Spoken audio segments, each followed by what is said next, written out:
Good. So the idea is that a complex number is a field. So when you add two complex numbers, when you divide two complex numbers, when you multiply two complex numbers, you'll always get another complex number. So first, you know that when you're dividing these two complex numbers, your outcome has to be a complex number, and it will be of the form a plus ib. The reason for that is the complex numbers form what we call a field. Okay. So straight away, let this be equal to some complex number where a and b are unknowns.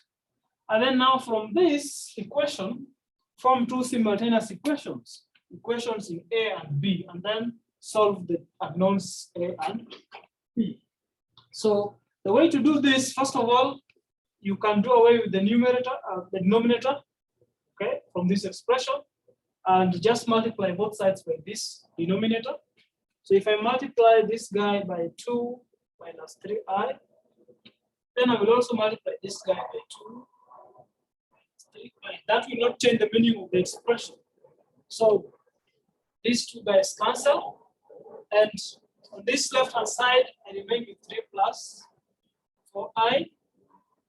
On the right-hand side, I need to evaluate this. So to use this method, first of all, you must know how to multiply complex numbers, okay? And this is very easy. So I just open the bracket. I take a into 2 minus 3i plus ib into 2 minus 3i. What I did is to take each and every component of the first bracket and multiply by every component of the second bracket. Then now we just do open the brackets. So a times 2 is 2a, and then a times 3i is minus 3a I plus ib times 2 is 2b I, and then lastly plus, so ib times 3i is going to be minus 3i squared, but I squared is -1, so -1 times -1 is positive. That's why I have there plus 3b. So this side I still have 3 plus 4i.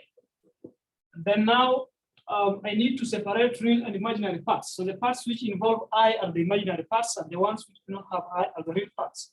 So I could write this side as 2a plus 3b. Those are the real parts because they do not have an I.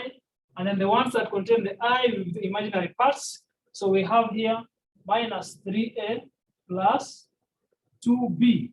And then this side we have 3 plus 4i. So we have only used the idea that the complex numbers form what we call a field, and therefore dividing two complex numbers gives you another complex number. Then we have just removed, we have just done away with these fractions by multiplying each and every side by the denominator, and we end up at this. Now at this stage, the only concept you need to remember is that for two complex numbers to be equal, the real parts must be equal to each other, and the imaginary parts must also be equal to each other. So what you do, take the real part of the left-hand side equal to the real part of the right-hand side. Take the imaginary part of the left-hand side equal to the imaginary part of the right-hand side. So straight away, 2a plus 3b is 3, and minus 3a plus 2b is 4. So these are the two simultaneous equations that you need to solve. You know how to solve simultaneous equations?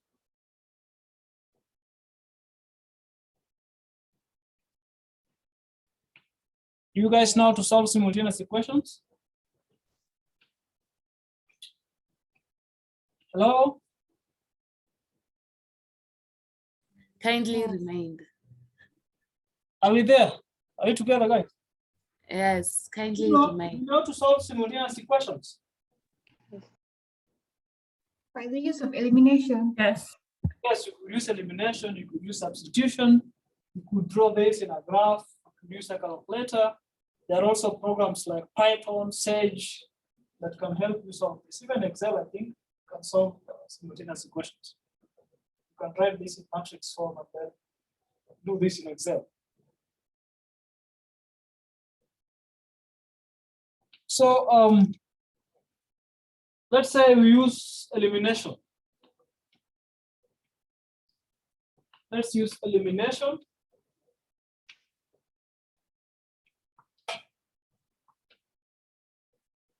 So we want to use elimination to solve for this. We have not done simultaneous equations, we will do it later. But if you want to do elimination, so you need to make coefficients of the same, of one of the unknowns equal but of the negative, so that one is the negative of each other, so that you add them and it disappears. So for example, if I multiply the first one by 3, the first equation, and multiply the second equation by 2. So I take everything in the first equation multiplied by 3. So 3 times 2, 6a. 3 times 3b, that's 9b, should give me 9. Then the second equation multiplied by 2. 2 times minus 3 is minus 6a, plus 2 times 2 is 4b, should give me 2 times 4, which is 8. Remember, multiplying, so here I'm multiplying the left side and the right side by the same number. This will not change the meaning of the expression. I will only get an equivalent system. And then now I can do elimination because I have coefficient of a in the first equation is 6a, coefficient of a in the second equation is minus 6a. 6 and minus 6 are additive inverses. So when I add the 2, I'll get a 0. Now what I do is just add. So minus 6 plus 6a, that gives me 0, plus 9b plus 4b is 13b. Should give me. Wait, sir, I've been left behind a bit. Okay. When you multiplied the second equation by 2, you got minus 6a and then 2b. Could you try to speak louder, please? Speak louder, please. Oh, I've seen where I was lost. I've found myself. I'm sorry. Where were you lost? Confusion.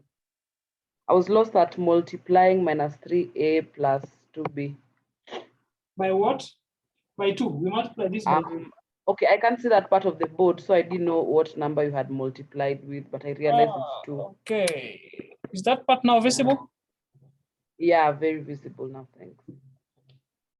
Good. So now you have a linear equation. 13b is equal to 17. This is very easy to solve. Straight away, b is 17 divided by 13. Is that okay? From this. And then now we can put this in any of these 2 equations to solve for a. So take the equation 2a plus 3b is equal to 3. b is 17 over 13. So 2a plus 3, I now substitute. Where there is b, I put 17 over 13. 17 over 13 should give me 3. Therefore, 2a plus 3 times 17 is 51. So 51 over 13 should give me 3. Therefore, 2a is equal to, so I subtract this guy, 3 minus 51 divided by 13. Now take the LCM of this is 13 because it's 1. So 1 into 13, that is 13 times. 13 times 3 is 39. Minus 13 goes into 13, 1. So 1 times 51 is 51. So therefore you have that 2a should be 39 minus 51. What's that? What's 39 minus 51? Negative 12. Negative? 12. Negative 12. Yes. Divided by 13. Therefore, to find a, divide both sides by 2. So a should be negative 6 divided by 13.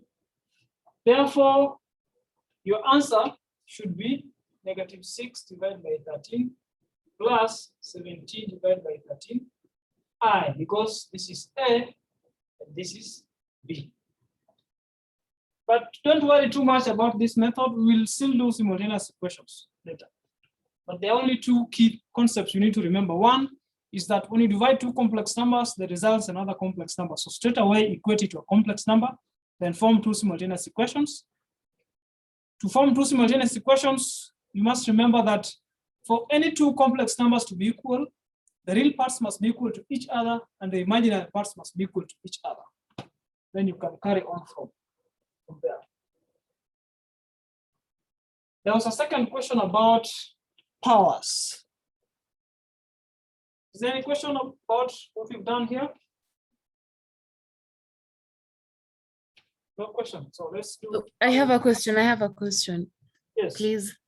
At the bottom right, 2a plus 3b equals to 3. The other part, no, the other side of the board. This part. Yes, there. Yeah. When you multiplied by 3 and 2, where did the 3 and 2 come from? Good. Where did the 3 and 2 come from? Hmm. So the 3 here is 6 divided by 2. The 2 here is 6 divided by 3. So now you want to ask, where did the 6 come from? 6 is the LCM of 2 and 3. Yeah. You know to Yeah. LCM? Eh? You know to find the LCM, least common multiple? Yes, yes. So LCM of 2 and 3 is 6. Now to get a number which I can use to multiply this, I take the LCM of 2 and 3 and then divide by this number to give me 3. Then here I took the LCM of 2 and 3, divide by 3 to give me 2. That is if I want to eliminate A. If I wanted to eliminate B, well, here it coincidentally I still have 3 and 2, the LCM will still be 6. Huh? Yeah. Yeah, but That you makes normally sense. deal with the term that you want to eliminate. Okay, thank you. Good.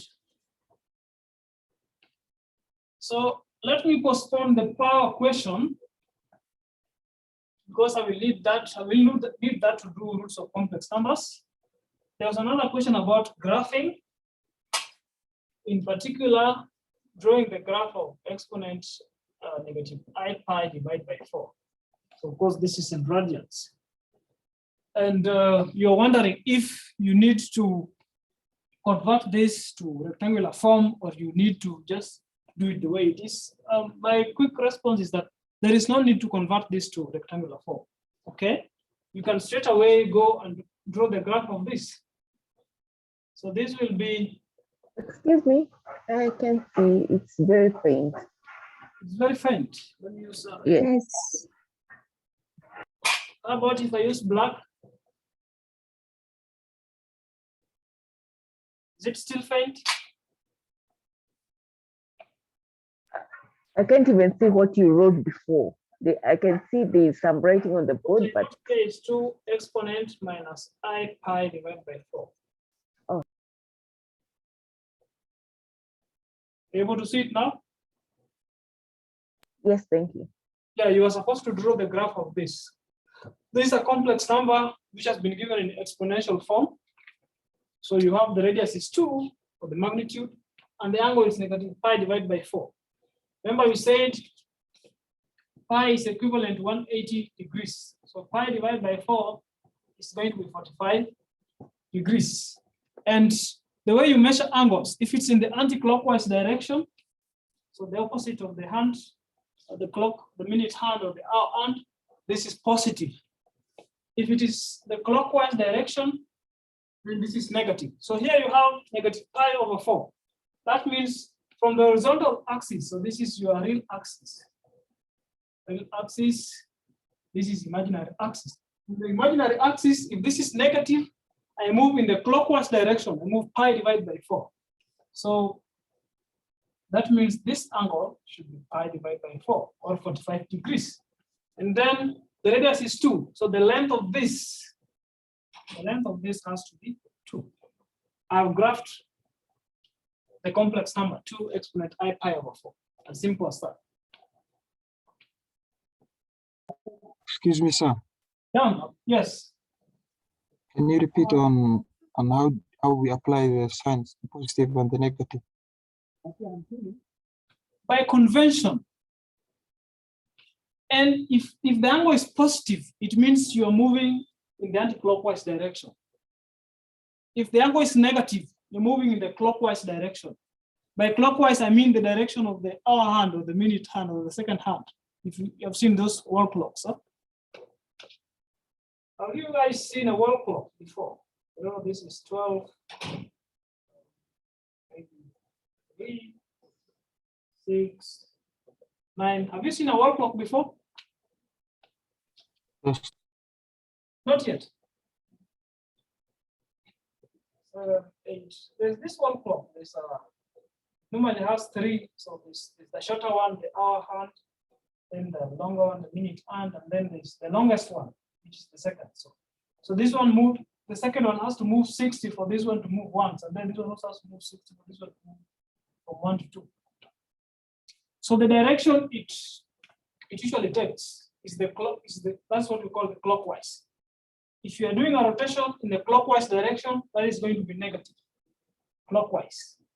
If it is in the opposite of clockwise, which is called anti-clockwise, that is going to be positive. So in this case, you've been asked to graph 2 exponent negative pi divided by 4, negative. That means from the real axis, we move in the clockwise direction. That is why I have made this angle between the real axis and the point where this vector of length 2 will be pi divided by 4. Okay. All measurements are taken from the horizontal axis. So if it's positive, I move anti-clockwise. If it's negative, I move clockwise. Did that answer your question? Yeah, so let me ask, so if the angle was positive, it Cool. would have been So if you have 2 exponent pi divided by 4, then you would measure clockwise. So this should be pi, all right. and then the length of this should be 2. Okay. Is that okay? Yes. Good. Yeah.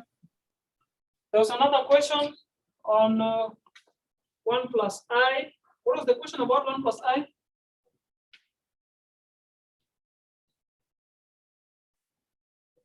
When you're calculating it in polar form and exponential form, when to use the radians and when to use the degrees. When to use radians and when to use degrees? Yes. No. There's no problem whether you use radians or degrees. There's no problem about that. It's your choice. It's you to decide what you're comfortable. Okay. Okay. So you want us to draw the graph of this, or you represent this in polar form? Question was to represent it in polar form and exponential form. Cool. Polar form, exponential form. So first thing to compute is R, and we said R is the absolute value, which should be square root of S squared plus B squared. In this case, so this is supposing Z is A plus IB. In this case, Z A is 1, B is 1.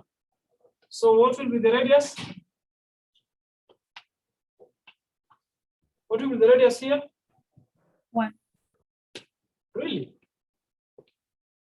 No, root 2. Yeah, it should be square root of 2. So absolute value of Z in this case should be square root of 2. And then which should be your radius. How about theta? How do you compute theta? So in general, when you have Z is A plus IB, theta is arctan of B divided by A. In this case, it's going to be arctan. B is 1, A is also 1, so arctan of 1. What's arctan of 1? You can use your calculators. The calculators will give you either pi divided by 4 or 45 degrees.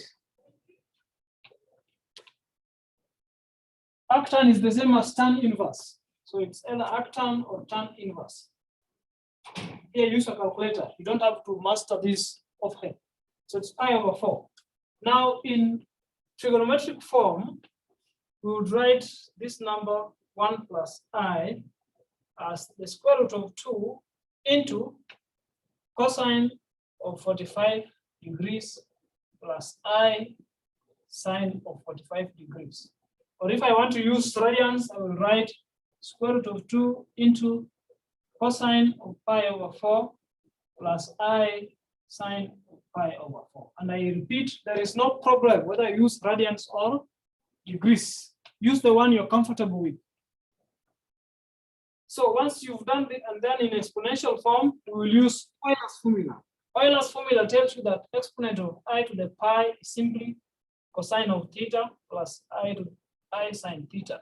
Exponent of I to the theta is cosine of theta plus I sine theta. So in this case, you have cosine of pi over 4 times I sine pi over 4. So in this case, theta is pi over 4. That means this can be written as root of 2 exponent I times pi divided by 4. Or you could write this, if you want, in degrees, root of 2, exponent I 45 degrees. So this is in exponential form, where you've used Euler's formula. The name is Euler. This is pronounced as Euler. It's a French name. It's pronounced as Euler, not Euler. It's a French name. So this is the exponential form, Euler's formula. The trigonometric form or the polar form, you just need the radius root 2 and the angle 45 or pi over 4. And to draw the graph of this is very simple. So you're going to have angle is 45 degrees. So this is my real axis. This is my imaginary axis. It's positive. So that means I measure from the horizontal axis in the anti-clockwise direction. So I will have pi divided by 4 or 45 degrees. The length of this length has to be square root. So this point is going to correspond to the complex number 1 plus I. And remember, you could also represent this in the z-plane or the Argand diagram, where you just represent it the way it is. So you have the real axis, imaginary axis, and then somewhere there. So where this is 1, this is 1. So this point, which corresponds to 1, 1, complex number 1 plus I.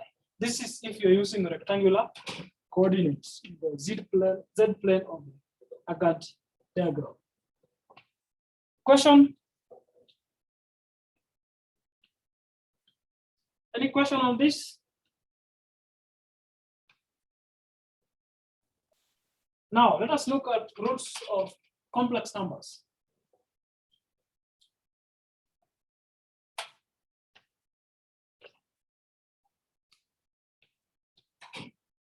To do that, we need to remember how to compute powers of complex numbers. So recall the Moivre's theorem, the Moivre's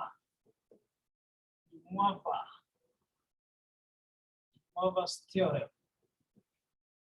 The Moivre's theorem tells you that suppose you have a complex number, Z is your A plus IB, which could also be written as R, exponent I theta, or R cosine of theta plus IR sine of theta.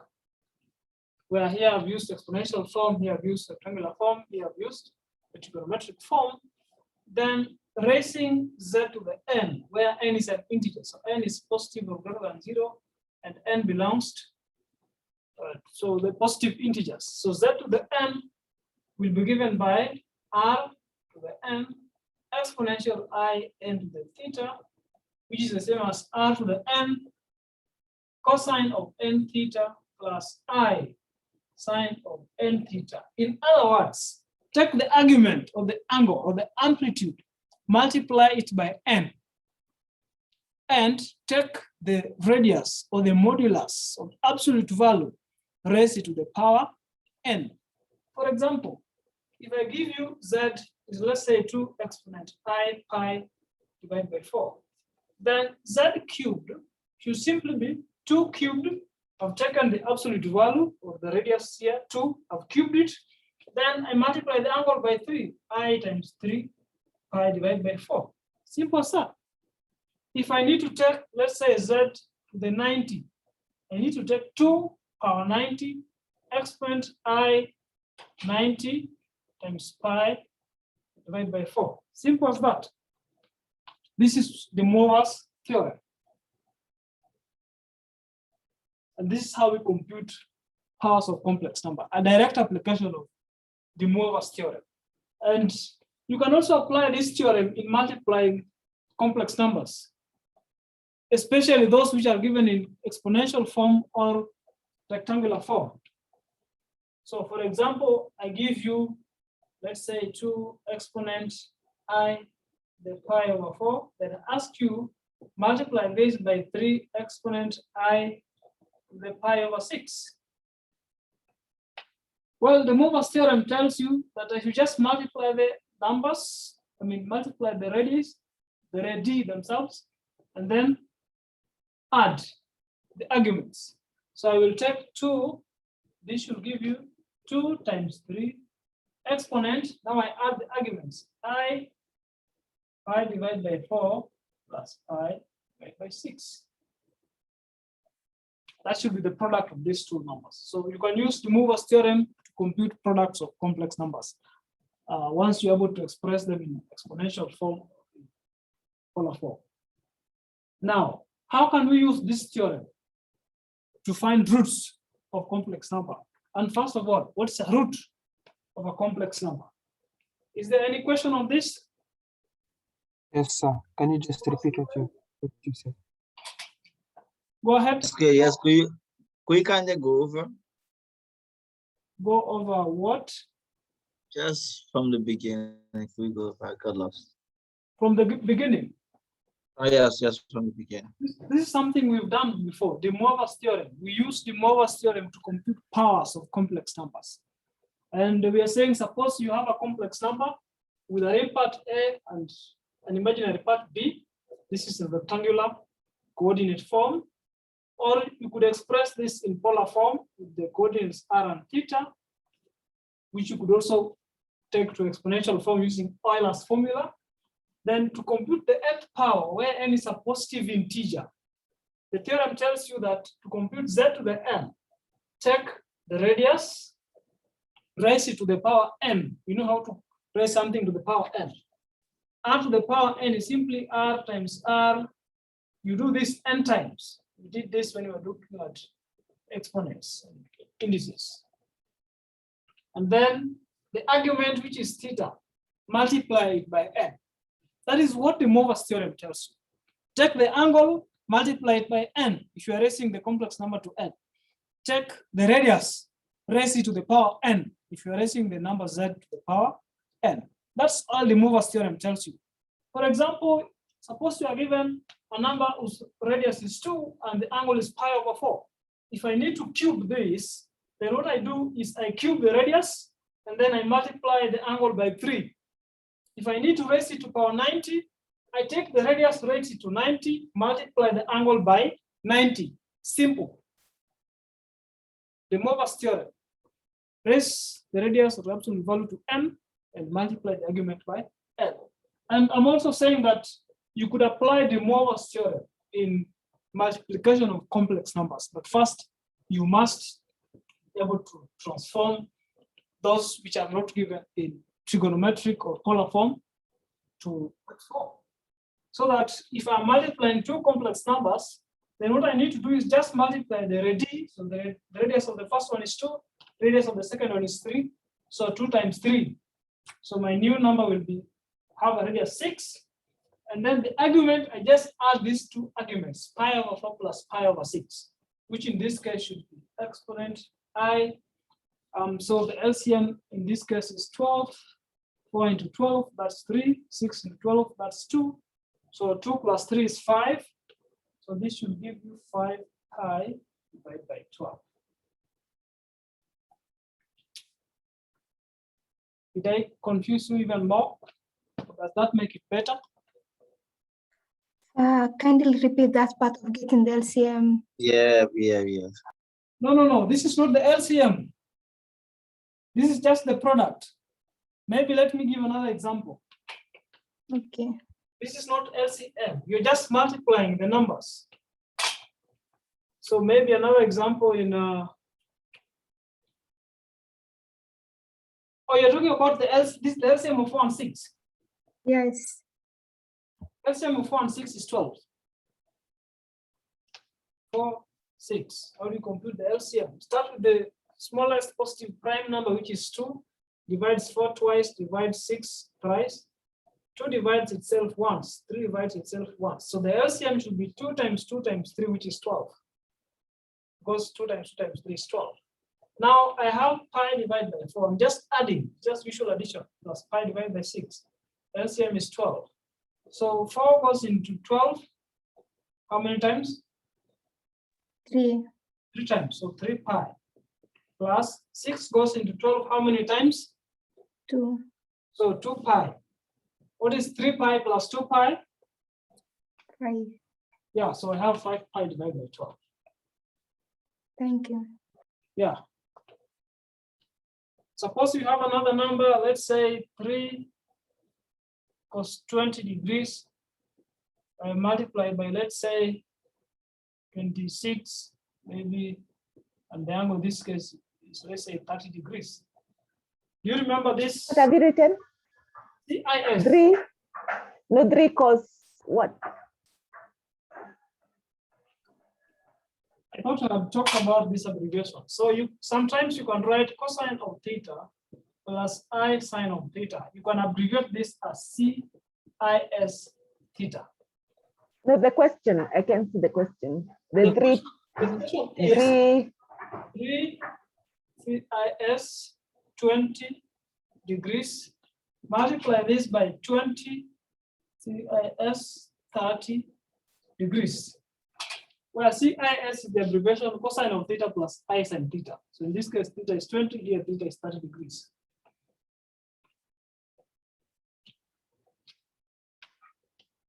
You haven't seen this representation before? No, Really? I haven't. Check the Probably class. someone. Check the class notes. So you can at times when we are lazy, you know, mathematicians, we get lazy so fast. We don't want to write cos theta plus I sine theta. We just write this CIS theta, where C stands for cosine, S stands for sine, and I is the I, theta is the angle. So when I write CIS 20, this I'm just referring to cosine of 20 plus I sine of 20. When I write CIS x, I'm referring to cosine of x plus I sine of x. When I write CIS pi, I'm referring to cosine of pi plus I sine of pi. Okay? It's an abbreviation. You don't want to write this long terms. Okay? So you want to multiply two numbers, complex numbers, 3 cos 20 plus I sine 20. Multiply this by 20 cos 30 plus I sine 30. What does the theorem tells you? Multiply the absolute values of the radii. So the radius of this first is 3. Radius of the second is 20. So this product is going to be having the radius 3 times 20. And then the angle, according to the theorem, I just add the angles. 20 plus 30. So this will give me 60.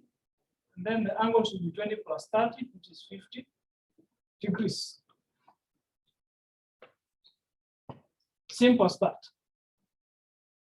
Now we need to use this theorem for us to compute roots of a complex number. Is there any question on this? Any question on this part? Yeah, it's blurry. Maybe it's my eyes, but this, I can see the right side. Yes, that's better. That's better. This side? That's better. Yes, that's better actually. Thank you. It's okay now? Yes. Good. So now that we know what the Mova's theorem tells you, how can we use the Mova's theorem to compute roots of a complex number? So remember, we have solved this kind of questions before, that x to the n is n. We have solved that kind of questions before, right? Where this simply means that the nth root of a is given by x. So the nth root of a number is a number which you multiply n times to get this second number. For example, the nth root of a will be a number which I multiply n times for me to get n. That is the number x.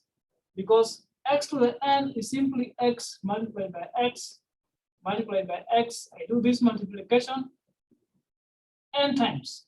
So the nth root of this a will be this x, so that if I multiply x n times, it gives me a. Just like the square root of 4 is 2. So multiply 2 times, we to get 4. Just like the fifth root of 32 is 2. You multiply 2 5 times for it to get 32. We have a similar concept when dealing with complex numbers. So suppose you have a complex number, let's say omega.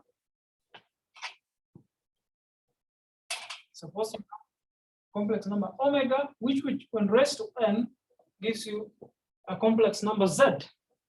Then omega will be referred to as the nth root of z. So we will say omega is the nth root of z. And then from what we did with exponents, nth root of z is the same as z raised to 1 over n. So take the order of the root, we call this n the order of the root. Take the order of the root, raise what is under that root to the inverse of the order. So I take z raised to the power 1 over n. Just like here, I could write square root of 4 as 4 raised to a half. I could write the fifth root of 32 as 32 raised to power 1 divided by 5.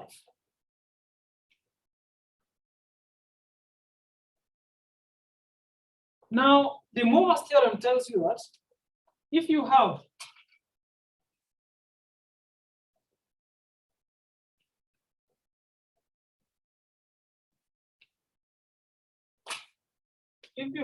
a complex number z is r exponent I theta, which you could also write as z cos theta plus I times r sin theta, this is now more familiar with you. Then the nth root of z, z to the 1 over n. This is still an application of de Moivre's theorem. When I'm raising a number to 1 over n, I will take the radius, raise it to 1 over n. Remember the theorem? Let me write the theorem on the side so that you don't get. So if you write z to the n as r to the n exponent I and the theta. Where what I'm doing is I'm simply taking the absolute value of the radius, raising to the power n, and I'm taking the argument and I multiply by n. Now, when I take the inverse of this, so z to the 1 over n, the idea is still the same. So I will take the radius, raise it to 1 over n, and then I will take the argument theta plus something, which is I'm about to tell you, divided by n. Why did I write theta plus something, which I'm here to mention? Let us do something here. So we have this unit circle, or just circle of any radius. So this is our real axis. This is our imaginary axis. Okay, and we are saying that we measure angles from the horizontal axis. So anytime you are here, this is 0 degrees. Agreed? All measurements are taken from the real axis, the positive real axis. So anything that lies on this positive real axis, the angle is 0 degrees. And if I move anti-clockwise, as we have said, that is positive direction. So all positive angles are measured anti-clockwise from the real axis. I'm repeating myself, I've said this before. And all negative angles are measured from the real axis in the clockwise direction. So clockwise should be negative. What's your understanding of 360 degrees? Can someone tell me what you understand by 360 degrees? What does this mean to you? 360 degrees or 2 pi?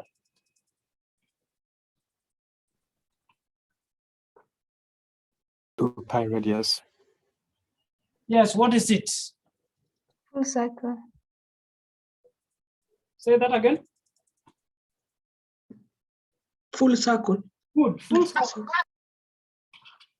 Full circle. So that means if I move from this point 0 all the way and back, then I have covered 360 degrees. Is that okay?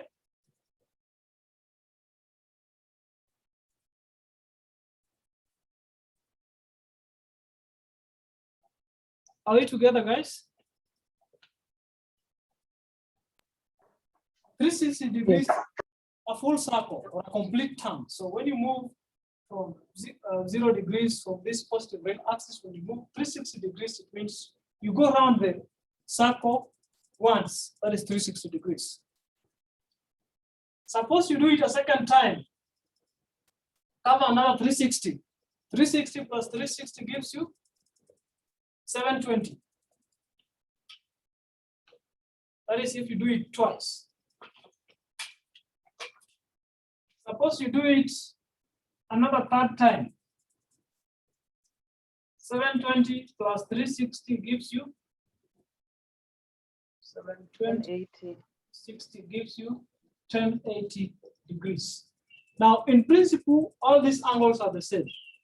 Whether you move 0 degrees, or you move 360 degrees, or you move 720 degrees, or you move 1080 degrees, you're covering the same distance. So I could also write 360, I could write 360 as 2 pi, because it is 2 times 180. I could write 720 as 3 pi. I could write. Excuse me. Yes, 720, would it be 4 pi? 4 pi, sorry, 4 pi. I could write 1080 as 6 pi, because 180 times 6. Is that okay? Now I want to write 2 pi, and then I want to write 4 pi as 2 times 2 pi. And I want to write 6 pi as 3 times 2 pi. That makes sense. So realize that this is 2 pi is the same as 2 pi times 1. 4 pi is the same as 2 times 2 pi. 6 pi is the same as 3 times 2 pi. What are the numbers 1, 2, 3, 4, 5? We're just taking the positive integers. So that tells you that if you have an angle theta degrees, it should be the same as the angle theta plus or minus 2k pi, where k is an integer. So the understanding is that 2 pi is a complete cycle, a full cycle. If I take k1, that's a complete cycle. If I take k0, no cycle. If I take k2, 2 cycles, 1 cycle, then a second cycle. If I take 3 times 2 pi, that is 3 cycles. So 1 cycle, 2 cycle, 3 cycles, and it gives me the same angle, regardless of whether I move in the positive or in the negative. Because if I was going in the negative direction, 0 covering negative 360, that will be a complete cycle, gets me back to 0. If I was to cover 2 turns or 2 cycles in the negative direction, I'll move from 0, cover the first negative turn, then the second negative turn. I still end up at 0. Okay? Are we together, guys? Yes. You sound lost, huh? You guys are so quiet. Could you just repeat that again? Just that statement that you've made again. This one. Yes. Yeah, this is what I'm trying to explain the meaning of this plus or minus 2k pi. So plus if I'm moving in the positive direction, and 2 pi is just a complete cycle, 2 pi. This is a complete cycle. So it's a full revolution around the circle.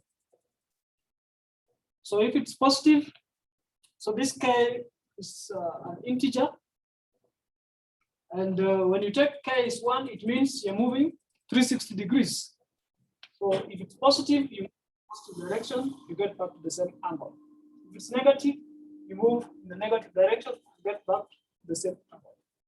So maybe I should give examples for you guys to understand. I'm saying that the angle 0 degrees is the same as 360 degrees. In principle, we should be the same as 720 degrees. And how do you tell these two angles? How do you tell that these angles are the same? Compute the ratios, the trigonometric ratios. Someone use a calculator. What is cosine of 0? And what is cosine of 360? What is cosine of 720? What is sine of 0? What is sine of 360? What is sine of 720?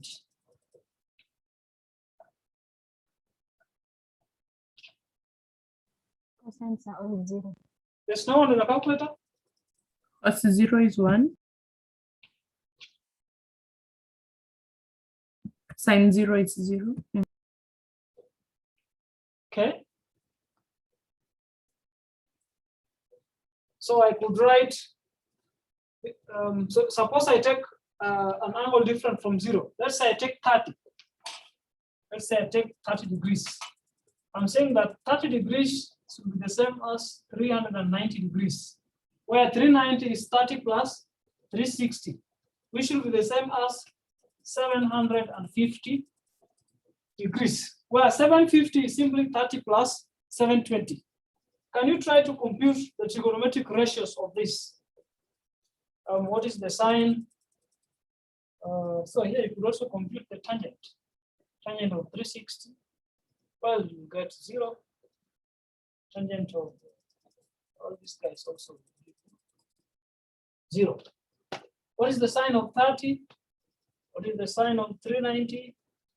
What is the sine of 750?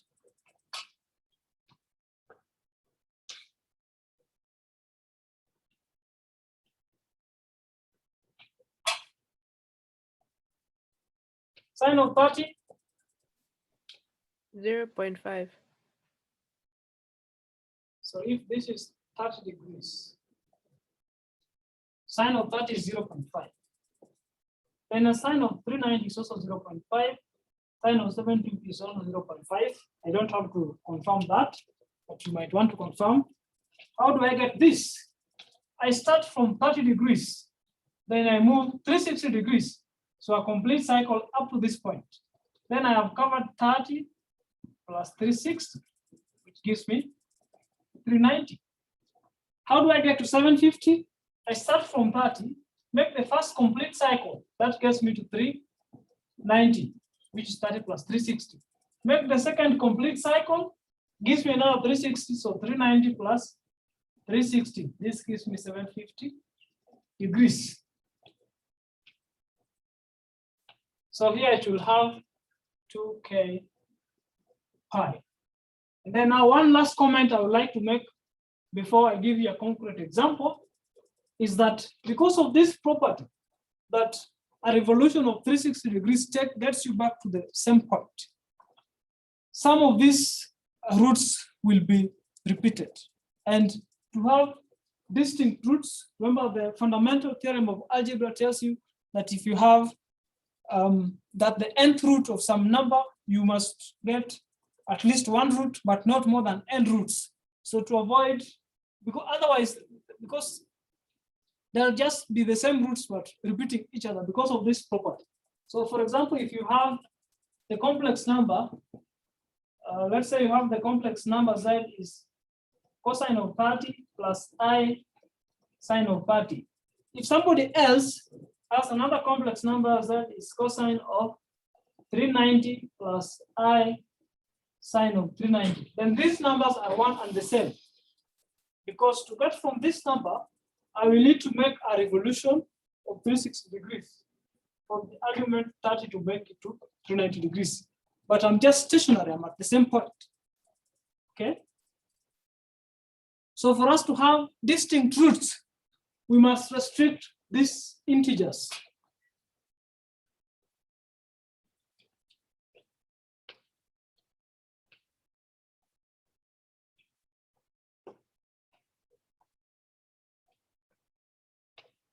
So here we will restrict that k runs from 0, 1, all the way to n minus 1, so that you have n distinct roots. If you go beyond n, so if you are at n, you'll get back to the root where k is 0. If you are at n plus 1, you'll go back to the root where k is 1. If you are at n plus 2, you'll go back to the root where k is 2. Let me give you an example, and I will start with an example which is already in polar form. Find the square root square root of 4 exponent of I to the pi over 4. Find the square root of 4 exponent I to the pi over 4. We want to find the square root of this. Okay, the square roots, because there will be two roots. So you are simply being asked to solve the equation z squared is 4 exponent I to the pi over 4. This writing the same question in a different way. Because if the square root of this is simply a number which if squared gives you this number. So I'm looking for numbers which when I square them gives me 4 exponent I to the pi over 4. What does the theorem tell me? That z raised to 1 over n, you simply take r raised to 1 over n and then compute the argument as theta plus 2k pi divided by n, where k runs from 0 up to n minus 1. And we're doing this so that we have distinct roots. When you go n, there's no problem of going beyond n, but going beyond n, you'll simply be repeating yourself because a revolution of 360 degrees gets you back to the same point, whether it's in the positive direction or it's in the negative direction. So in this case, I will need z1, the first root, as z power. The radius here is 4, so I will take 4, raise it to a half, exponent of I pi divided by 4 plus 2k pi, all this divided by 2. Because my n is 2 in this case, I've just rewritten the formula, but now substituting n with 2 because I'm looking for the square root of the second roots. So in this case, I will restrict k to be 0 and 1, where 1 is 2 minus 1. Okay, so we're going up to n minus 1 because beyond that, we will be simply getting the same roots that we have because it will be a revolution of 360 degrees around the circle. So, so Z1 should be, what is 4 raised to a half? 2. 4 raised to a half is 2. And then exponent I, so I'm taking k is 0. So this is if k is 0. When k is 0, I simply have here pi divided by 4 plus 0 because 2 times 0 is 0. All of this divided by 2. So that gives me 2 exponent I pi divided by 8. So pi divided by 4 divided by 2 gives you pi divided by 8. That is the first root of this number. The second root is obtained when k is 1.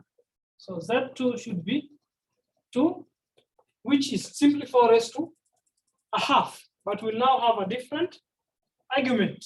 So we'll have exponent I pi divided by 4. But remember now in this case, k is 1. So when I put k1 here, I'll have 2 pi. All of this divided by 2. So we need to be careful here. What we have in the numerator here is we have pi divided by 4 plus 2 pi. First of all, write this under one denominator before you divide by 2, because so you have two fractions, pi over 4 plus 2 pi, and then divide by 2. So first of all, what do we have in this numerator? Pi over 4 plus 2 pi divided by 1. The LCM is 4. So 4 goes into 4 once. So 1 times pi is simply pi plus 1 goes into 4 times. 4 times 2 is 8 pi. So this gives me pi plus 8 pi is 9 pi divided by 4. That is what we have here in the numerator. So up here we have 9 pi divided by 4. Now, if you divide this by 2, it should give you 2 exponent of I 9 pi divided by 8. So these are the two roots, and occasionally you will be asked to locate these roots on the complex plane. You will be asked to locate these roots on the complex plane. This is how you do that. To locate these roots on the complex plane, you will simply draw a circle. And the radius of this your circle has to be 2, because r is 2. So this length has to be 2. Then now to get the first root, I need to locate pi over 8 in this circle. So what is pi over 8 in degrees? Can someone convert pi over 8 into degrees? Just multiply it by 180. We know that pi is 180 degrees. Therefore, pi divided by 8 is simply 180 divided by 8. Also, 180 divided by 8.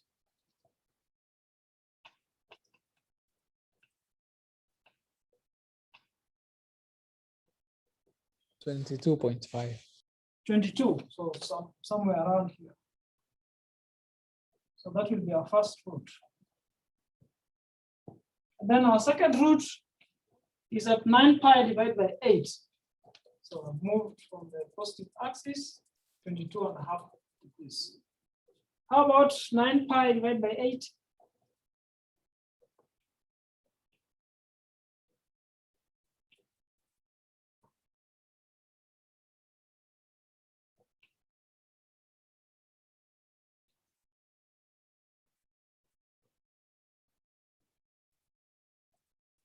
What's 9 pi divided by 8?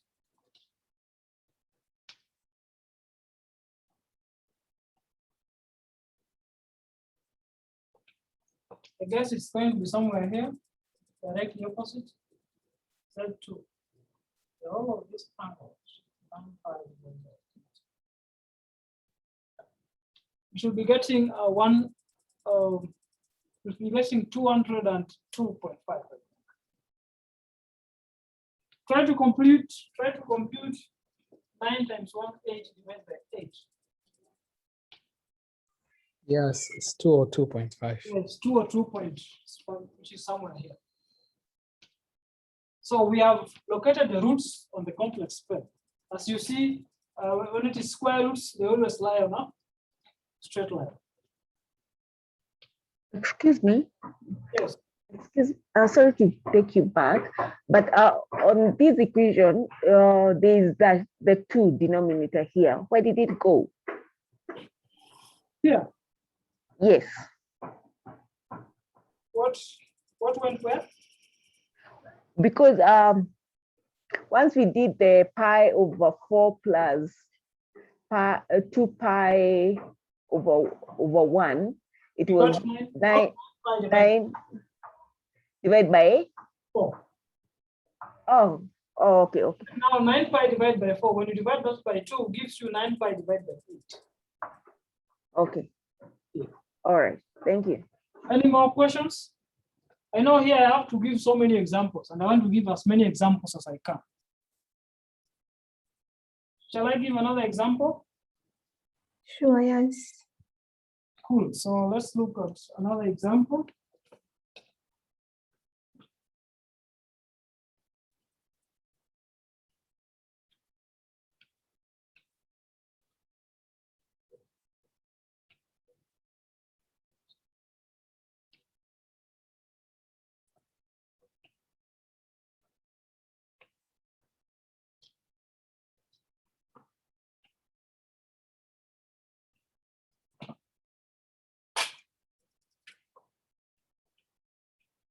And so find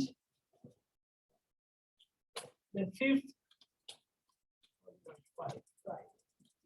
root of minus 32 and locate them on the complex plane. Get them on the complex plane. That question looks a bit scary or crazy, but it's a very nice question. Compute the fifth roots of negative 32. We are simply asking you to find these numbers, which if you multiply by each other 5 times, you should get negative 32.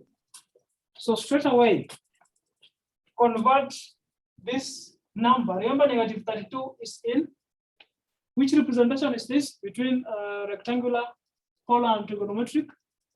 What's minus 32? In which form is this complex number? Rectangle. Yes, this is rectangular. And remember, the real part is minus 32, and the imaginary part is 0. Imaginary part is 0. Good. So you're having z is minus 32 plus 0I. So the first step, convert this to polar form or exponential form for you to compute the roots. So you must first of all know how you move from rectangular form to polar form. R is going to be the absolute value. What's the absolute value? 32. Absolute value should be minus 32 squared plus 0 squared, then you take square root, that gives you 32. Okay? Hello? Yes, I can hear. You guys are so quiet today. Is there a problem? Are we okay with this? I just used the definition of absolute value. In general, if you're given Z as A plus IB, A and B real parts, absolute value of Z is square root of A squared plus B squared. So in this case, A is negative 32, B is 0. I've taken negative 32 squared plus 0 squared. When you square negative 32, you get 32 squared. And then 0 is just 0.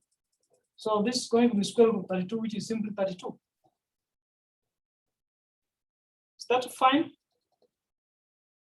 Yes. Yes. Yeah.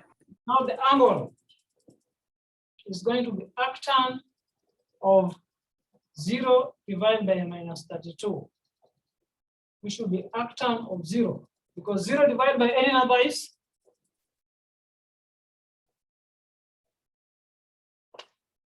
what do you get when you divide 0 by any number different from 0? What is 0 divided by 4, 0 divided by 6, 0 divided by 0. 0. It's still 0. So arctan Do of you mind writing bigger? write bigger. Yeah, the whole of it, please. Tan inverse of 0 or the arctan of 0. Use a calculator. 0. 0. Good. So we have our number in polar form. That means we could write minus 32 as 32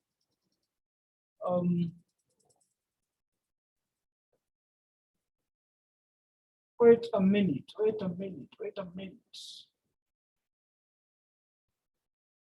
There's a problem somewhere.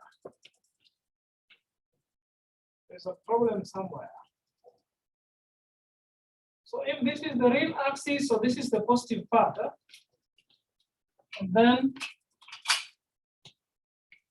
then this is the negative part. The one in blue. Remember, negative 32 is this side. So negative 32 will lie on this left-hand side part. Okay? Because this is the positive real, and then this is the negative real, because we have positive imaginary and negative imaginary. So negative 32 is lying on this second part. So it's not going to be 0. It's actually going to be pi, 180 degrees. Because for me to get to negative 32, I will need to move from 0, 180 degrees. I need to cover 180 degrees. Straight line for me to move from 0 to negative 32. So this is going to be pi.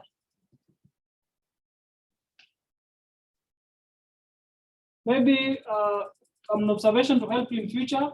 If you have any negative number which is a pure real number, the angle is always going to be pi. For example, if you have negative 40, negative 60, negative 70, negative 1,000,000, all these numbers, the angle is going to be pi. And if you have any positive real number, let's say 20, 60, 70, 80, for this one, the angle is always going to be 0. So positive numbers that lie on the positive real axis, arguments of them are 0. Negative numbers, the ones which lie on the negative real axis, their arguments are 180 or pi, because you move 180 degrees from the positive real axis for you to get to the negative real axis. It's like a rotation of 180 degrees or half a turn. So this angle here is pi, and you should confirm.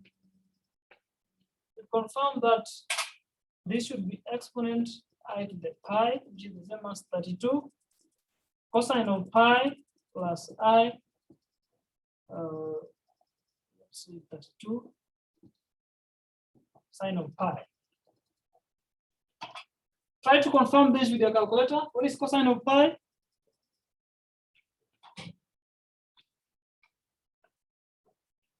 What's cosine of pi and what is sine of pi?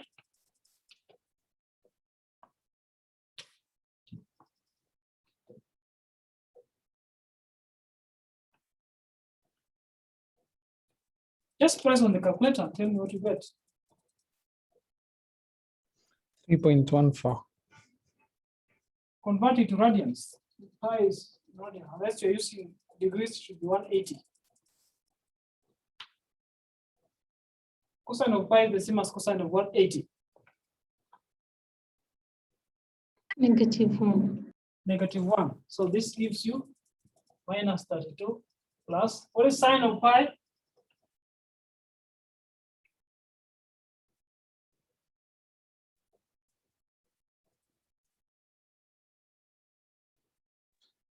Zero. 0. So plus 0i. That confirms that we have this.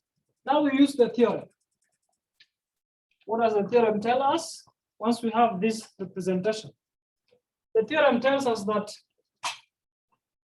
z to the 1 over n is simply r to the 1 over n, exponent I, theta plus 2k pi, all of this divided by n, and you are taking k to be 0 up to n minus 1.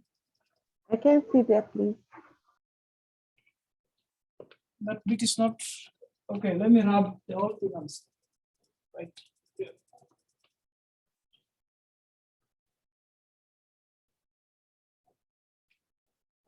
I just said the Mova's theorem tells you that z raised to 1 over n should be n, r raised to 1 over n, and then exponent I theta plus 2k pi. All this divided by n, and we are taking k to be 0, 1, all the way to n minus 1. In this case, we have z is 32 exponent I pi. So the radius is 32, the angle is pi. Now, we're applying the same theorem, z to the 1 over 5, because we are computing the roots. Z to the 1 over 5 should be 32 raised to 1 over 5, exponent I of pi plus 2k pi, all this divided by 5, because n is 5. And in a similar fashion, k will run from 0, 1, 2, 3, up to 4. So 4 is simply 5 minus 1. So we stop at n minus 1. When n is 5, 5 minus 1, we stop at 4. I've explained that. If you go beyond this, so at 5, you get back to the same value you get at 0. At 6, you get back to the same value you get at 1. At 7, you get back to the same value you get at 2. And it keeps repeating itself infinitely many times, because this simply means you're taking cycles around the circle. So what is 32 raised to power 1 over 5? We're going to have 5 roots. So first of all, let us take k is 0. What is 32 raised to power 1 over 5? Make use of your calculators. You don't need to count those. So you're gonna get 2.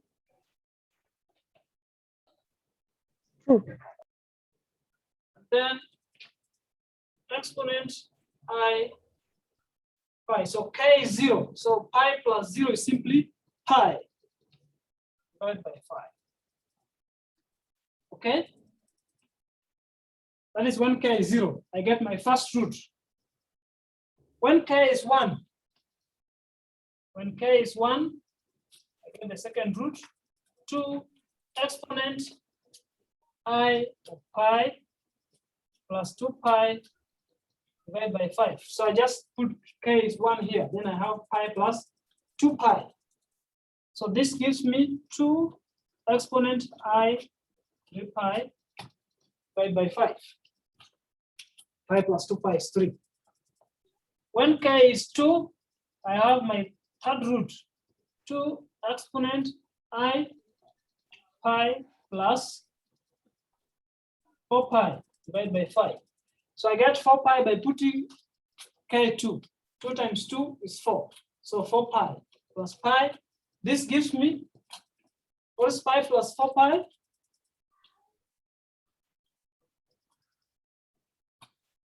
Pi plus 4 pi?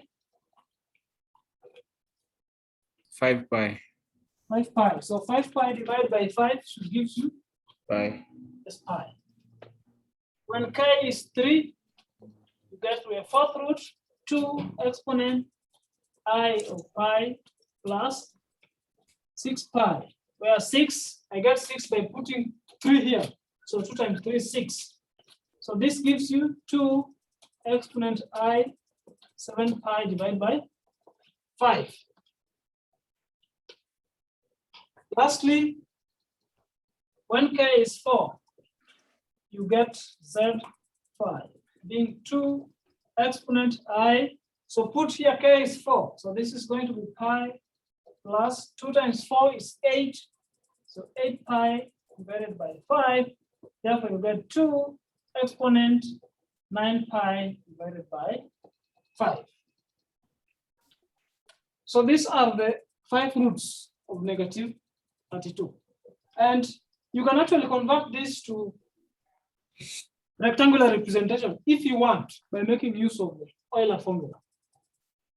Now, the last part is to represent these roots on the complex plane. So you'll draw a circle of radius 2 because in all the cases our radius is 2. You have real axis, imaginary axis. We're saying this radius has to be 2. So because these are 5 roots, we are going to have 5 coordinates on this.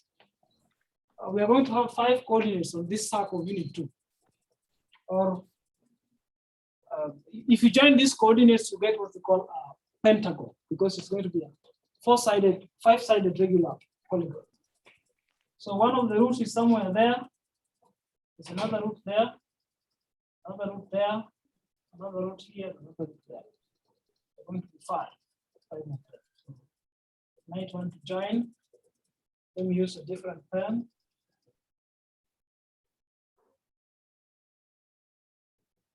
So what I'm saying is that if you join these coordinates, so if I join these ones, I will get a 5-sided regular polygon, which is also called a pentagon.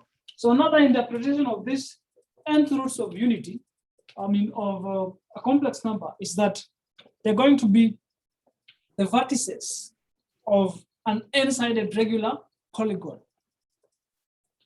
for which the distance from the center is going to be the radius or the absolute value of a complex number. In this case, the radius is going to be 2. Okay, so you will have the Z1, Z2, Z3, Z4, Z5. And when I do this, now it makes sense to say that if you go beyond 4, you'll get back to the same. So for example, from Z2, if I move 360 degrees, I'll get back to Z2. And I can do that infinitely many times. If I start from Z5, move 360 degrees, I get back to 8. I can do that infinitely many times, whether I do it in the anti-clockwise or in the clockwise. So these are the 5 distinct roots of negative 32. You cannot find more than this.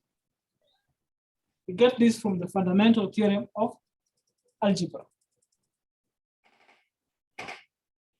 Excuse me, Yes. will such a problem come in the exam? Yes. Can come. Pardon? Yes, it can come in the exam. Is there That some? complex? This is complex. Yes. To you maybe because you've been doing it for so many years, but for me personally. Oh, okay, so which part should I explain again for you? It's not the explanation, it's just that the steps, maybe, I don't know. Maybe a little bit less complex, like the root of 2. This is what you need to remember. This is the only thing you need to remember. This is all you need to remember, and it's done.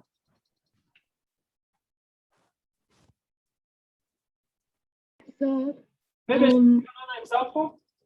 lecture. So, the thing you've written that we need to remember, I can't really see some of it. Could you rewrite it, but like less faint, make it really visible? I make it really visible. This is there in the class notes. Huh? Check the notes for this week, huh? On Blackboard. All these, in fact, this example is there plus more examples of the plotting. So, but let me write for, maybe I can just do this, Z 1/n, m exponent of I, theta, okay, 0, 1, n minus 1. This is all you need to remember. Find the root of a complex number. Let's look at one last example. One last example, or two if time allows.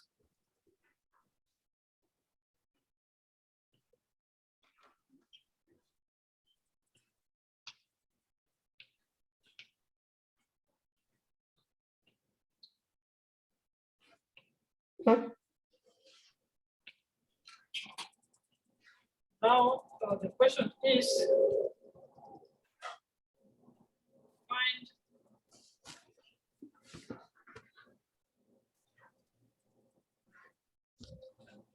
the two unit is simple, number 1. Find the 2 roots of 1. So this question tells you to solve the equation z squared is equal to 1. Any guesses?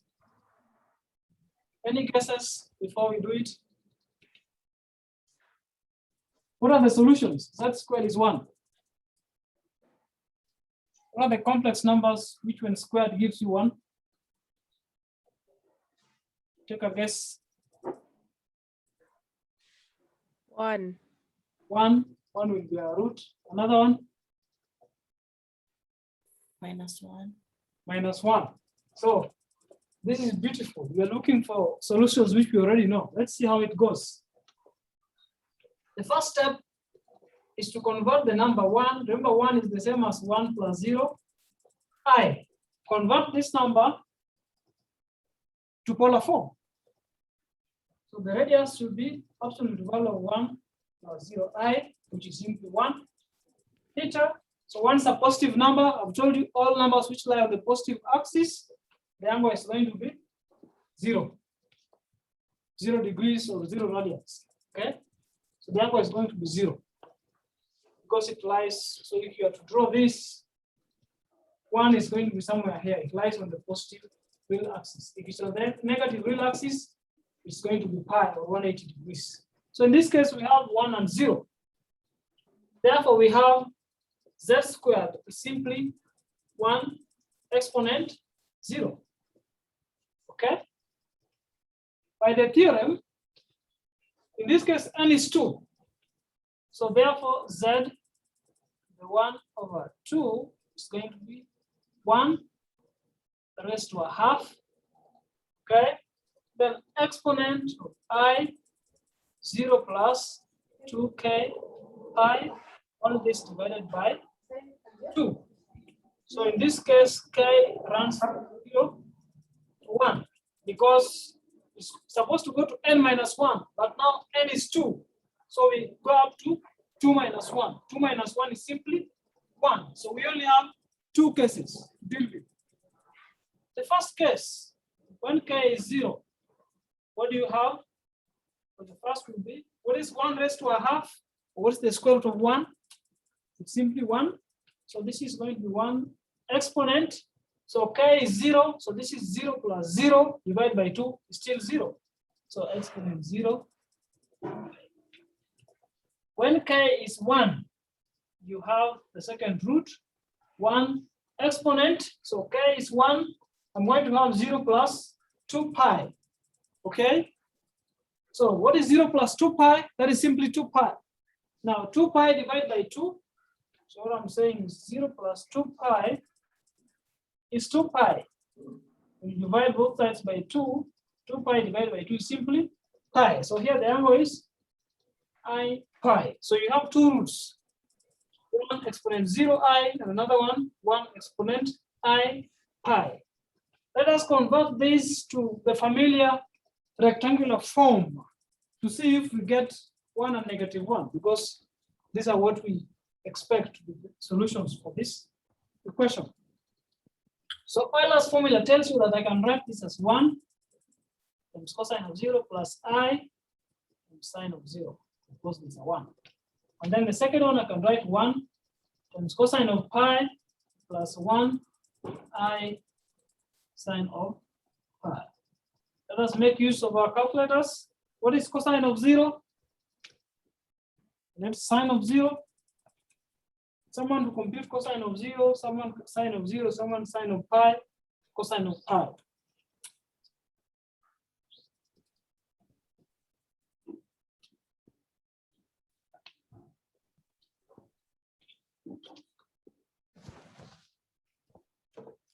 Cosine of 0?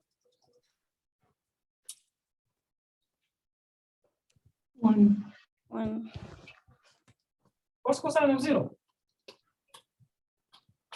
1. So this should be 1 plus 0i, which is 1, because sine of 0 is 0.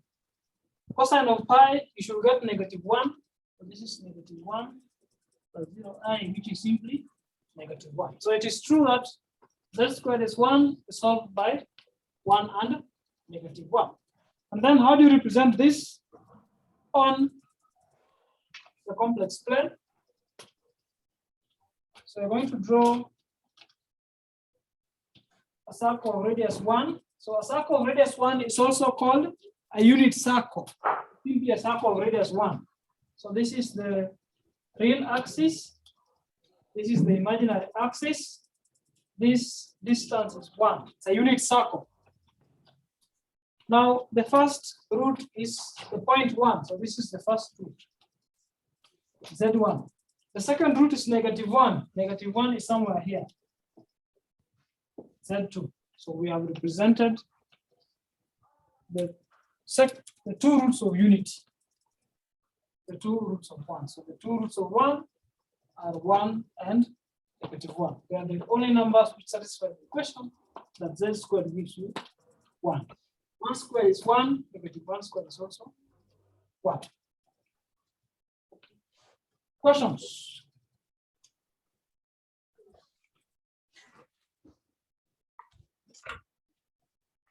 Questions?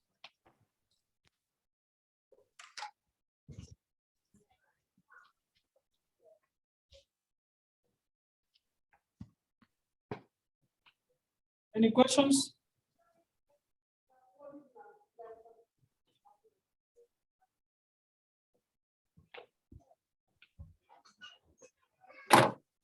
So that's all for complex numbers. So in this topic, we defined a complex number, and we say that a complex number has two parts. There's the real part and the imaginary part. And we realize that both the real part and the imaginary parts are real numbers. You know, real numbers, this is what we started with from sets, then we build subsets of real line, So we defined counting numbers, the natural numbers. Then we realized we needed some more integers, so the negative parts of this natural numbers. Then we realized that we even need fractions. So we defined rational numbers.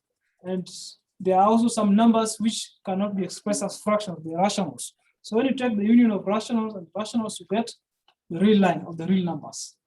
And the real line is also not enough for real life application. So we need complex numbers, which have two parts, real part and imaginary part. So the real part is the one that doesn't involve I, square root of -1. The imaginary part is the one that involves I, square root of -1. Then after that, we did representation of these real numbers. We could represent them in rectangular coordinates. So you could express a complex number a plus ib in ordered coordinates as a comma b. Then we also saw how to convert this to trigonometric polar form. And we also used Euler's formula to write complex numbers in exponential form. Then we also did some algebraic operations. How do you add complex numbers? Take the real parts, add them, take the complex parts, the imaginary parts, add them, combine the two. Subtraction the same, subtract real parts, subtract imaginary parts, combine them. Multiplication.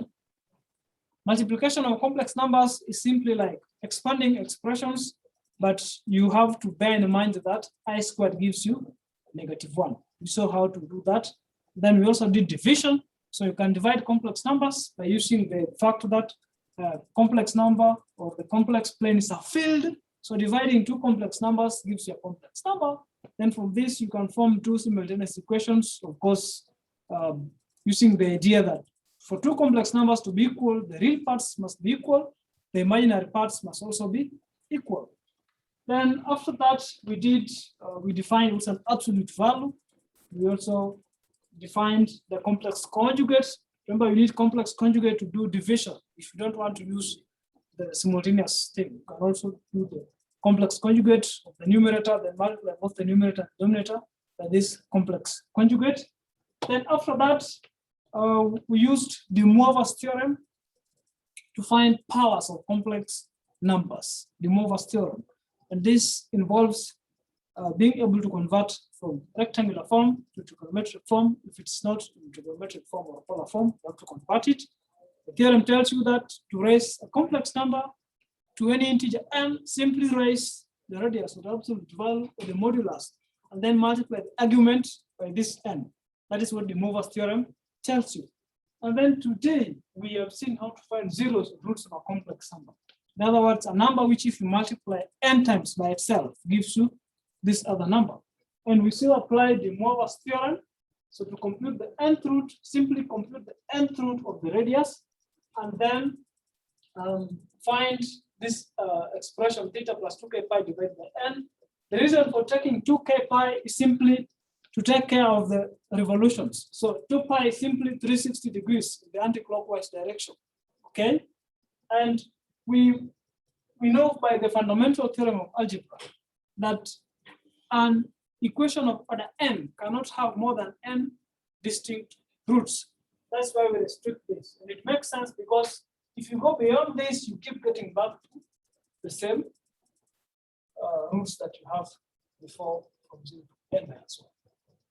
Any question?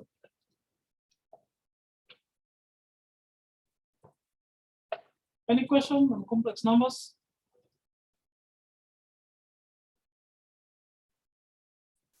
It seems there is no question. Any question?